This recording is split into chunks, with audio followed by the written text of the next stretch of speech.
अस्सलाम वालेकुम नाजरीन, क्या आप जानते हैं कि रोज़ा सिर्फ भूख और प्यास का नाम नहीं है। रोज़ा एक ऐसी इबादत है जिसका जिक्र कुरान में खास अंदाज में आया, जिसके बारे में रसूल अल्लाह ने ऐसी राज बताई जो ज़िंदगी बदल देते हैं। आज हम जानेंगे कि रोज़े की शुरुआत का असल मकसद क्या था, अल्लाह ने रोज़ा फ़र्ज क्यों किया और वो छुपे हुए सबक जो अक्सर लोग भूल जाते हैं। रोज़ा इस्लाम की बुनियादी इबादत है। अल्लाह ताला कुरान की सूरह बकर में फरमाता है, रोज़ा तुम पे फ़र्ज किया गया जैसे तुमसे पहले लोगों पर था, ताकि तुम परहेजगार बनो। इससे पता चलता है कि रोज़ा सिर्फ मुस्लिम्स के लिए नहीं बल्कि पुरानी कौमों में भी फ़र्ज था। इससे पता चलता है कि रोज़े का असल मकसद तकवा, सेल्फ कंट्रोल और अल्लाह की याद को ज़िंदा रखना है। रोज़े का हुक्म कैसे आया नाजरीन, आइए जान लेते हैं। हिजरत के बाद मदीना में रोज़े का हुक्म आया। शुरू में लोग आशुरा का रोज़ा रखते थे, फिर रमज़ान के रोज़े फ़र्ज हुए। ये अल्लाह का तरबियत का एक निज़ाम था, लेकिन फिर धीरे धीरे इबादत को आसान बनाया गया। और रोज़े का सबसे बड़ा राज ये है नाजरीन कि जब इंसान अकेला होता है तब भी रोज़ा नहीं तोड़ता, और इसे तकवा कहा जाता है, क्योंकि वो जानता है कि अल्लाह देख रहा है। यही रोज़े का असल मकसद है कि इंसान के अंदर ईमानदारी पैदा करना। रोज़ा सिर्फ पेट का नहीं, आँखों का, जुबान, दिल और सोच का भी होता है। हदीस की रोशनी में रोज़े की हकीकत क्या है?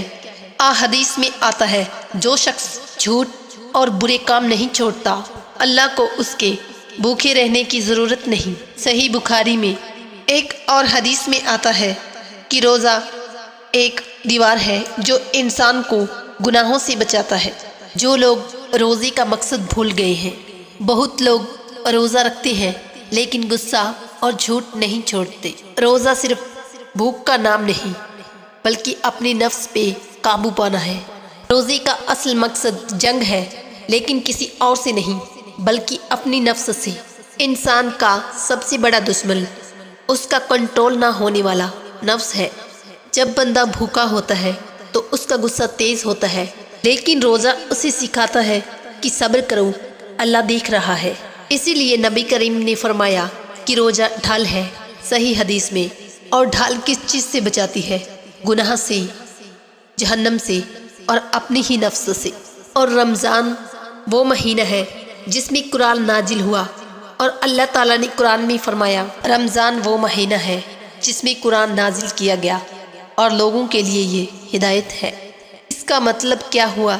रोज़ा सिर्फ भूख नहीं बल्कि कुरान से जुड़ने का एक जरिया है। अगर रमज़ान गुजर गया और हमारा रिश्ता कुरान से मजबूत ना हो तो हमने रोज़े का असल राज नहीं समझा। रोज़ा और दुआ का गहरा रिश्ता।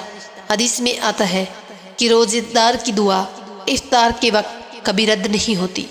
सोचिए, एक ऐसा वक्त जहां खुद रब कबूलियत का वादा कर रहा है, लेकिन सवाल ये है कि हम उस वक्त क्या मांगते हैं? सिर्फ दुनिया या अल्लाह की कुर्बत? रसूल अल्लाह ने फरमाया, कितने ही रोज़ेदार हैं जिन्हें सिर्फ रोज़े से भूख और प्यास मिलते हैं। इसका मतलब अगर जुबान झूठ बोले, आंखें हराम देखें और दिल में हसद हो तो रोज़ा सिर्फ रूटीन बन जाता है, इबादत नहीं। रोज़े का आखिरी और सबसे गहरा राज कि रोज़ा अल्लाह के लिए है और अल्लाह खुद उसका अजर देगा। ये हदीस कुदसी है, इसका मतलब बाकी इबादत का अजर मालूम है, लेकिन रोज़े का अजर अल्लाह ने अपने पास रखा है। क्यों?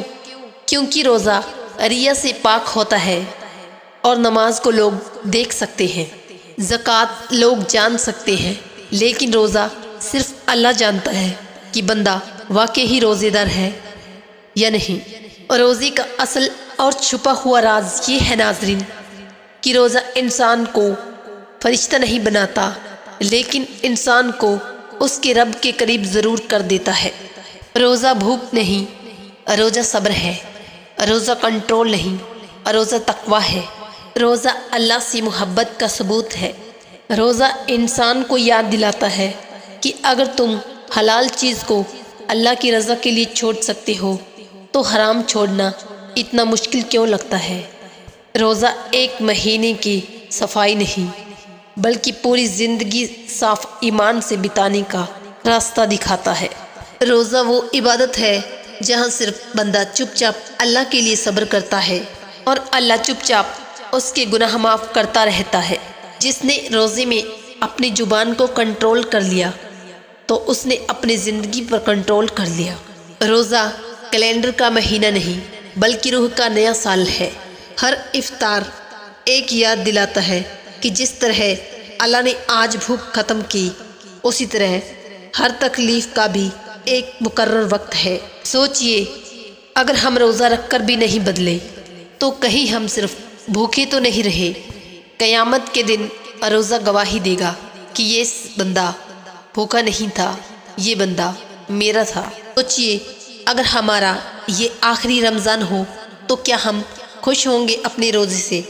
کیا ہمارا روزہ صرف بھوک تھا یا واقعی اللہ کے لیے قربانی؟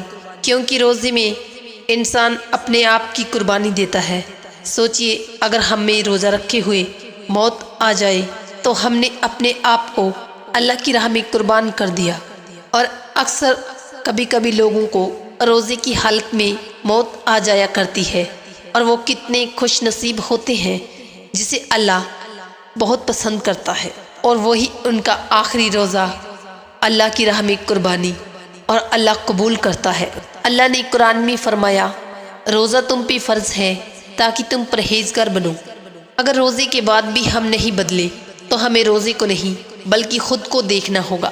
اور آخر میں دعا ہے ناظرین، اگر ہمارا روزہ صرف بھوک تھا تو اسے اپنی رحمت سے عبادت بنا دے اور اس رمضان میں روزے رکھنے کی توفیق عطا فرما۔ ہمیں وہ روزے نصیب فرما جو تم ہی راضی کر دے، ہمیں تقوی والا بنا دے اور ریا سے پاک بنا دے، اور جب ہم تم سے ملیں تو روزہ ہمارے حق میں گواہی دے۔ اور ناظرین یاد رکھیں، روزہ پیٹ کا امتحان نہیں، یہ دل کی سچائی کا امتحان ہے۔ اگر آپ چاہتے ہیں کہ ایسی سچائی پر بنی ویڈیو آپ تک روز پہنچتی رہیں تو چینل کو سبسکرائب کریں تاکہ ہم مل کر قرآن و حدیث کی روشنی میں زندگی کو بہتر بنا سکیں۔ اور آج کمنٹ میں لکھیے کہ اس رمضان آپ اپنی کون سی عادت بدلنے کا ارادہ کر رہے ہیں۔ روزہ رکھنا آسان ہے لیکن روزے کو زندگی بنانا مشکل ہے، اور جو اس مشکل کو جیت گیا وہ اللہ کے قریب ہو گیا۔ اور اللہ ہمیں